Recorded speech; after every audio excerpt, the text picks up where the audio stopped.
بیچاری کئی روز سے دم توڑ رہی ہے، ڈر ہے خبر بد نہ میرے منہ سے نکل جائے۔ تقدیر تو مبرم نظر آتی ہے ولیکن پیران کلیسا کی دعا ہے کہ یہ ٹل جائے۔ تو پہلی بات میری ختم ہوئی، عالمی نظام خلافت دنیا کی تقدیر مبرم ہے، ہو کر رہے گی، اس میں کسی صاحب ایمان کو کوئی شک، کوئی شبہ، کوئی ریب نہیں ہونا چاہیے۔ البتہ اس کا اب دوسرا پہلو کیا ہے، اس کا آغاز کہاں سے ہوگا؟ پہلی بات تو یہ، ہمارے بعض لوگوں کے ذہنوں میں، سادہ دل لوگ وہ سمجھتے ہیں کہ پوری دنیا میں ایک ہی دفعہ آ جانی چاہیے، یہ کوئی علاقائی خلافت تو نہیں ہو سکتی، خلافت تو عالمی ہوتی ہے۔ ان سے میں کہتا ہوں عالمی خلافت کب تھی جناب؟ یہ تو نہ خلافت راشدہ میں عالمی تھی، کیا ہندوستان شامل تھا اس میں؟ کیا چین شامل تھا؟ کیا یورپ شامل تھا؟ اور پھر جو خلافت کے نام سے جو ملوکیت چلی ہے وہ بھی صرف آپ دور بنو امیہ میں کہہ سکتے ہیں کہ وہ پورا عالم اسلام کم سے کم اس کے تحت تھا۔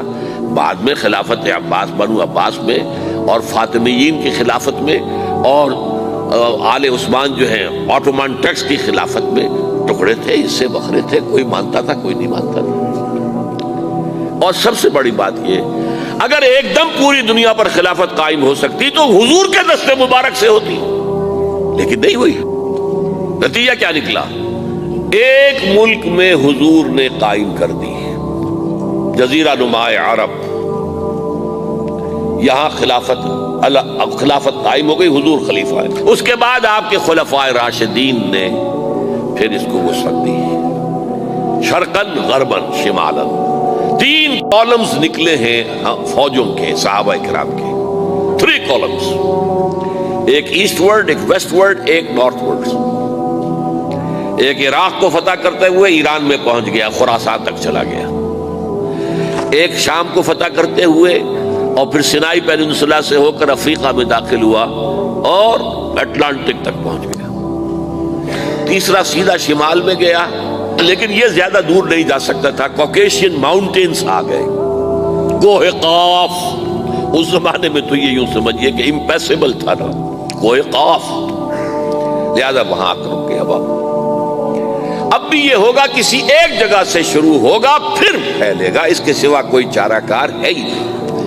اگر ہر جگہ پوری دنیا میں ایک ہی وقت میں ہو سکتا تو حضور کے دست مبارک سے ہوتا صلی اللہ علیہ وسلم۔ اب وہ نقطہ کون سا ہوگا، نقطہ آغاز کون سا ہوگا؟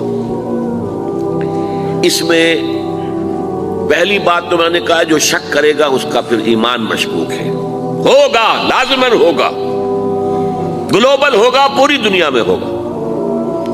کہاں سے شروع ہوگا اس میں آپ اختلاف کر سکتے ہیں، لیکن مجھے تو 2 حدیثیں تو ملی ہیں جن سے یہ اندازہ ہوتا ہے کہ یہ اس مشرقی خطے سے ہوگا، عرب کے مشرق کی جانب کسی ملک سے ہوگا، کسی خطے سے ہوگا۔ وہ حدیثیں بھی اب آپ پڑھ لیجیے پہلے، پھر میں کہہ رہا ہوں یہ خزانہ ہے جو ہم نے آپ کی خدمت میں پیش کیا ہے، کاش کہ آپ اس کی قدر کر سکیں، یہ حدیثیں آپ کو ازبر ہو جائیں، یاد ہو جائیں، لوح قلب پر نقش ہو جائیں۔ ہندوستان اور خراسان یعنی موجودہ افغانستان کا ذکر ابن ماجہ کی روایت ہے، عن عبداللہ ابن الحارث رضی اللہ تعالی عنہ قال رسول اللہ صلی اللہ علیہ وسلم یخرج ناس من المشرق یؤتئون للمہدی یعنی سلطانہ، یعنی سلطانہ، دونوں طرح سے پڑھ سکتے ہیں۔ حضرت عبداللہ ابن حارث فرماتے ہیں رضی اللہ تعالی عنہ کہ حضور نے ارشاد فرمایا، مشرق کی طرف سے وہ فوجیں نکلیں گی، لوگ آئیں گے جو عرب میں مہدی کی حکومت قائم کریں گے۔ یہ مہدی کون ہوں گے اس کا ذکر میں ذرا بعد میں کروں گا، لیکن نوٹ کر لیجئے کہ مہدی سے پہلے لازماً کسی مشرقی علاقے کے اندر وہ نظام قائم ہو چکے گا، تب وہاں سے فوجیں آئیں گی نا۔ یہ مشرق کون سا ہے؟ عرب کے مشرق میں آپ چلیے، ایران بھی آ جائے گا، افغانستان بھی ہے، پاکستان بھی ہے، اور اگر اسے اور توسیع دیں تو ہندوستان بھی ہے۔ یہ ہے عرب کا مشرق، اس سے فوجیں جائیں گی۔ اس کا کیا مطلب ہے کہ اس میں سے کسی جگہ پر نظام خلافت پہلے قائم ہو جائے گا، تاکہ وہاں سے فوجیں جائیں گی جو جزیرہ نما عرب میں حضرت مہدی کی حکومت کو قائم کریں گی۔ اب دوسری حدیث سنیے، یہ سنن ابن ماجہ کی حدیث تھی جو میں نے آپ کو سنائی، آپ نے پڑھی۔ دوسری عن ابی ہریرہ رضی اللہ تعالی عنہ، یہ ترمذی شریف کی روایت ہے، قال قال رسول اللہ صلی اللہ علیہ وسلم یخرج من خراسان رایات سود لا يردها شیء حتی تنصب بإیلیا۔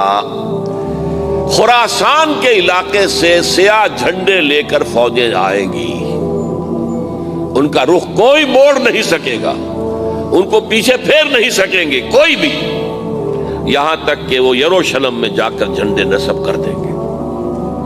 ایلیا حضور کے زمانے میں یروشلم کو کہتے تھے۔ یہ یروشلم تھا جب حضرت سلیمان کی حکومت تھی اور یہاں پر معبد سلیمانی، ہیکل سلیمانی قائم ہوا، پھر یہ یروشلم ہی رہا ہے تاریخ میں، یہاں تک کہ سن 70 عیسوی میں جب ٹائٹس رومی جنرل نے اس کو گرایا، ختم کیا، سیکنڈ ٹیمپل گرا دیا، اور یہاں سے یہودیوں کو کہا نکل جاؤ یہاں سے، کوئی یہودی باقی نہیں رہا، تب بالکل تہو بالا برباد کر دیا۔